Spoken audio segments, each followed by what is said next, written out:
Hey everyone, it is Tuesday. I hope you enjoyed Labor Day.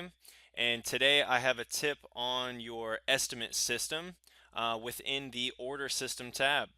If you navigate to your order system here in the dashboard view, and then you're going to click on this name right here and toggle to estimates if you don't have estimates showing currently. All right, so click on estimates, show estimates, and then we're going to create a new estimate.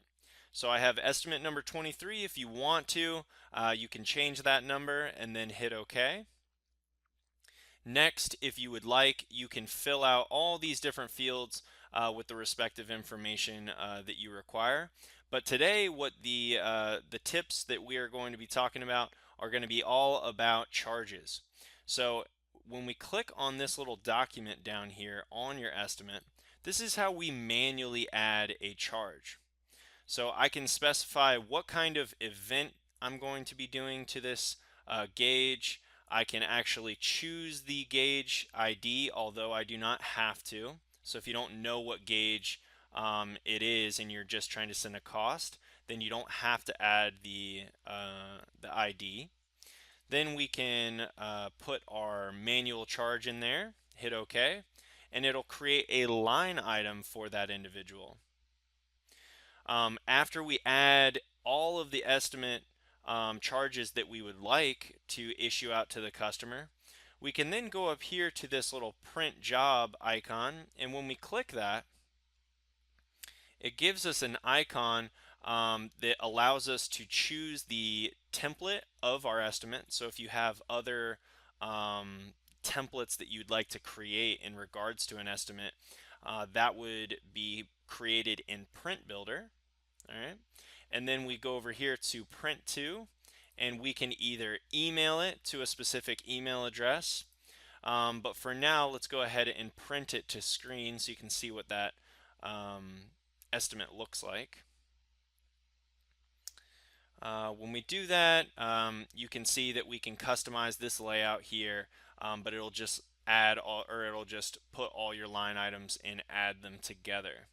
So when we close out of this, go back to our charges, we can add another one by scratch if we want to, or we can go to this next icon, which is adding a charge from a template. So when we click on that, it goes to your template system, right? So then when we click on this list all, or we begin to type, we need to locate one of our templates. So the template I'm going to be using is going to be this digital pressure gauge. When I click on this, I can select the quantity of how many I'm going to be charging the customer. And so when I hit add, if I don't change the quantity, I just hit add. And then that added a line item to my estimates, or my estimate, right? So if we had multiple, we could always add more on that screen. And then the next icon is going to be adding a charge through our repair parts. So if you do not have any repair parts set up, this will not work. So if we go up here to add edit, on down to parts, service repair parts, this is how we add our parts into IndySoft. So when I click on this, I currently do not have many in here. I only have one. And when I double click on it,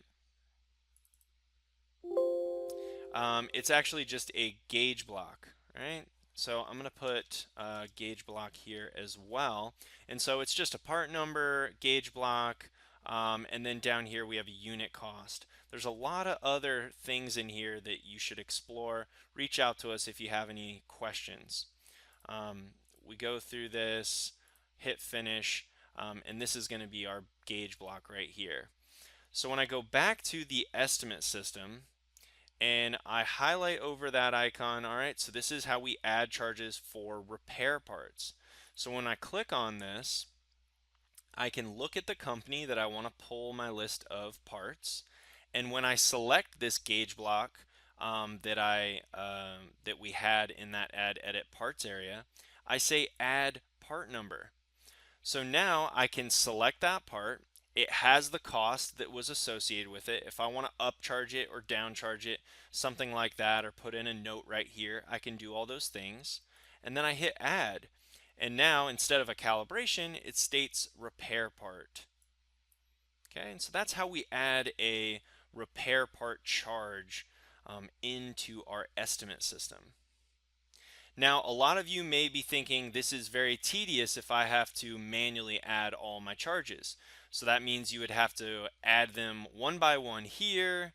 You would have to come in to the template system and add your charges there or over here in our repair parts section. But we also have a way of mass grabbing data, and that is through our equipment finder. So hopefully you guys are familiar with our equipment finder. If you are not, we do have a video on equipment finder.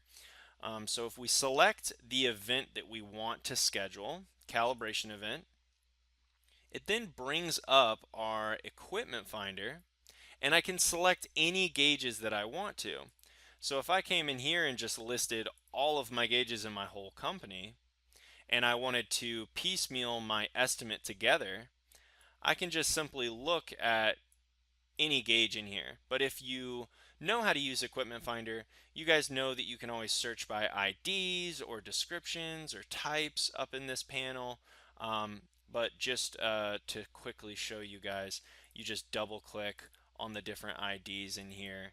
And then if they have a charge associated with them, either through a template or through the actual piece of equipment, these would be added to the estimate. But I'm just clicking random gauges, so I'm not sure if I have charges associated with them. When I hit add, it adds them into here, and as you can see, I do not have charges associated with the majority of my equipment. All right. And so what we've done is we've created a gauge from, or we've created a charge from scratch. We've created one through our template system, one through our repair parts system, and one through equipment finder, or multiple through equipment finder rather. We have some other options like pasting charges from a clipboard. We can calculate sales tax, apply discounts, and then right here I'm about to go over. So the last thing that I wanted to show you guys is after you email this estimate to the customer, we have these statuses up here. So if I click on incomplete, I can move it to a different status. So maybe I want to move it to awaiting approval because we're waiting for the customer to sign off on this estimate. Or maybe I put it in a canceled state or on hold state. Once it comes back from the customer, I can put the estimate to approved, and then it is ready to be converted to a work order. So I don't know how you guys currently create work orders, but if you wanted to convert this estimate into a work order, we click on this green arrow here and we go to create work order from estimate. When we click on that, it will create a work order with all those line items as a calibration event. And you can see over here all the different IDs that are associated with it. If we did not associate an ID with that work order, it will be blank, and you can always add it at this time right here. All right, I hope you guys enjoyed. Have a great rest of your week.